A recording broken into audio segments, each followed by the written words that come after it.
Let's talk about the war on real estate. Are you aware right now that governments are going against the people that live there, institutions, investors, because there's a limited supply and inventory? They want to make it first and foremost only available to people that want to buy homes because they know we're going to have a shortage for years. It has erupted into a war on real estate. And now that same government is going against your and my freedom, our right to actually build wealth. If you don't feel okay with that, you better watch this video. One shot, now the future is yours. Go! I'm turning dreams into reality. Yeah, it's one shot, now the future is yours. Go! Now, in my opinion, there's a couple of different ways that the government can handle this. What they're trying to do right now is restrict who can and who can't buy real estate. But why would we do that? Why would we hurt the rights of some people's ability to grow wealth? You know, it seems like in today's world, the government really wants to help take people that are in poverty and it wants to elevate them. But don't forget that 50% of our nation's GDP is built on the backbones of hardworking entrepreneurs. Like the majority of them make less than $100,000 a year. Don't hurt them if they want to invest in real estate, if they believe in this country, if they want to provide housing for their people, help them do that. You know what they could do instead? They could create programs and make money available to solve the real problem instead of the symptom. The real problem is that we don't have enough people with incentives to build in today's community. We don't have enough contractors. We have these building supplies that are going up and through the roof.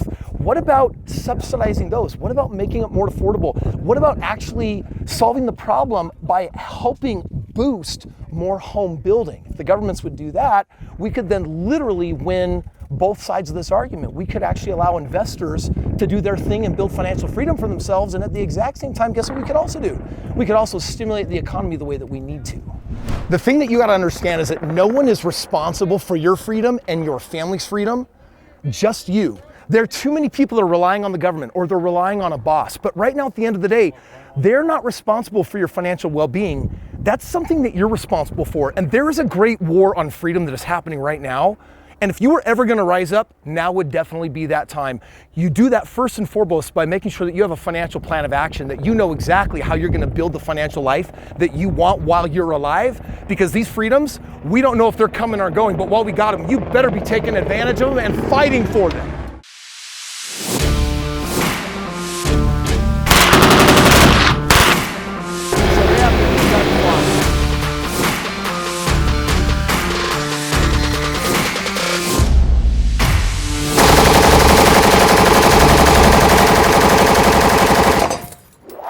Not gonna lie, shooting those guns and blowing stuff up, that is a lot of fun. 2, 1, fire! Right now here in studio though, I wanna pause and I wanna go a little deeper and I wanna talk about what do I really mean by this war on real estate? What do I mean by these other governments and entities? Well, check this out. This actually comes from Moneybox. It says, investment firms aren't buying all the houses, but they are buying the most important ones. This is what is creating the panic. This is what's creating the fear around the world, is that we have this global crisis where basically right now, we don't have enough homes for the population that is growing right now. And as a result, governments are starting to respond and react. Check this out. Canadian PM Trudeau pledges 2-year ban on foreign home buyers. What does that mean? That means that Canada, this huge country, is basically saying, yo, if you want to own something here, but you're not from here, you're not allowed to buy it. This is one way that they're rising up and responding, saying, okay, if we're going to run out of houses, we have to find some way to create policy that will give first right of refusal to the citizens that actually live here. Now, I've got partners all over the world that come to me to get access to the real estate that I'm buying inside the United States. And a lot of those partners are from Canada. And if one of them called me up and said, Kris, I found the most amazing deal. Can we work together and buy this property? The answer is, I don't know if we can. I might be able to buy it through them, but if they deem me the source of funding, they might say, nope, dude, you're a foreigner. You actually can't buy this real estate. Tough luck. Tough luck, suckers. Better luck next time. We're not just talking about Canada, though. We're also talking about places all over the world, countries everywhere. For example, in the Netherlands, there are certain cities that want to ban property investors in all neighborhoods. And we're not just talking about like large hedge funds. We're not talking about corporations. We're talking about like mom and pop shop investors. We're talking about people like you and I, subscribers. We're here just trying to like, hey, I'm making a better life for myself by investing in the real estate in the country that I believe in. And they're basically saying, well, guess what? You can't do that. Now, the scary thing is that this is what's being talked about right now in the United States. And do you realize how many people that would mess up if that became true? So here are 3 questions for your consideration as we look at the new world that we're moving into with this war on real estate. The first question I have is, okay then, who actually gets to own the real estate?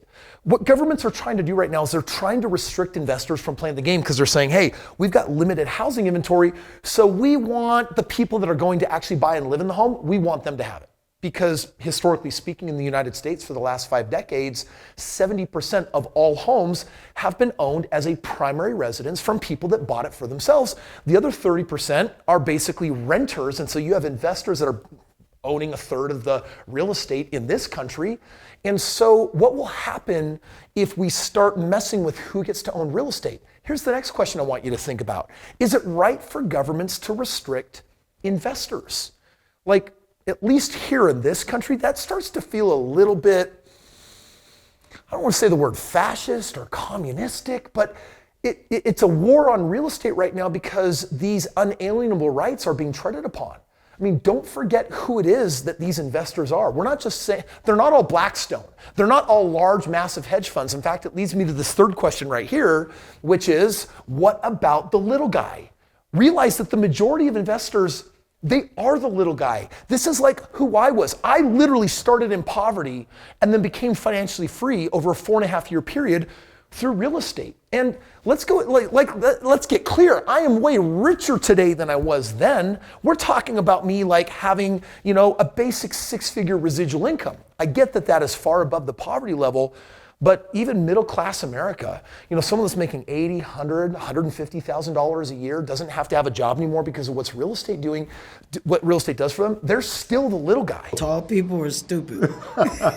Sometimes it's just bizarre to me how the government goes around trying to solve problems, because we can try to solve problems or symptoms. And right now, I think that restricting investors or the little guy or even hedge funds from owning and buying real estate right now, I actually think that that's counterintuitive. I think that's problematic. Remember, those hedge funds are also the developers that are trying to build more real estate. What's the real problem, government? The real problem is we need more homes. So what about incentives and tax breaks going to people to become builders and start new building corporations? And what about the fact that lumber is like out of control? How can the government help subsidize that? The real problem is we need more homes. Don't punish people. Don't punish the little guy, maybe you, a subscriber here on my channel that wants to build wealth. Instead, I wish that the governments would try to find a solution that says, let's enable our citizens to continue on their path of wealth accumulation or building wealth, doing real estate as a service. That is the kind of thinking that I think will get us out of this rut. Hitting on 3, 2, 1, fire!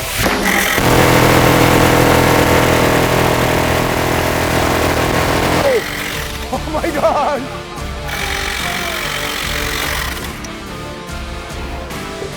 That was the most amazing, exhilarating feeling.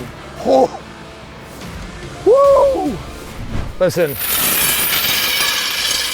at the end of the day, the government's gonna have to figure out what they've got to fix and do, and you and I, we've got to do us, because you can't control the government. You can cast your votes, right? I mean, there's certain things that we can do to fight for our freedoms, but at the end of the day, regardless of what's happening in the world, you've got to, where you stand, rise up and do your part while not waiting for anybody else. Listen, fight for your rights to own as much real estate while you have time. I've done over 5,000 single family homes, and every year I publish this document that shows the last several thousand homes that I've purchased between me and my investors, our ROIs. And there's a reason why my partners are making money hand over fist right now. We're crushing it in the game of real estate. If you've got money sitting in a 401k, if you got money in an IRA, or you own a home and have equity in it, or just flat out savings, crypto, whatever, you need to be putting some of that money in real estate. 90% of all millionaires make their money in real estate. And this document, I'm gonna send to you free in the mail. I just want you to cover the shipping on it. If you click the link below, cover the shipping, let me send this to you, and let me show you a professional turnkey approach. I have no competitors in this space. No one can touch my ROIs. So if real estate is a part of your path to financial freedom, click the link below, get this document, and it will come with a complimentary consultation with my team to talk to you about what it would be like for me to handle all of that turnkey real estate for you. Hey, thanks for watching today's video. And by the way, with as crazy as things are right now, Don't sell your home. My buddy literally, Joseph, just said, Kris, the market is so high, I think I'm gonna sell my home. I'm like, bro, if you knew what I knew about what's going on in the real estate market, do not sell your home. In fact, for that matter, you shouldn't even pay off your home. In fact, there are 3 really good reasons why you should never pay off your home. If you don't understand what they are, click this video. Let me blow your mind. I've never used the gun that you have to plug in. No.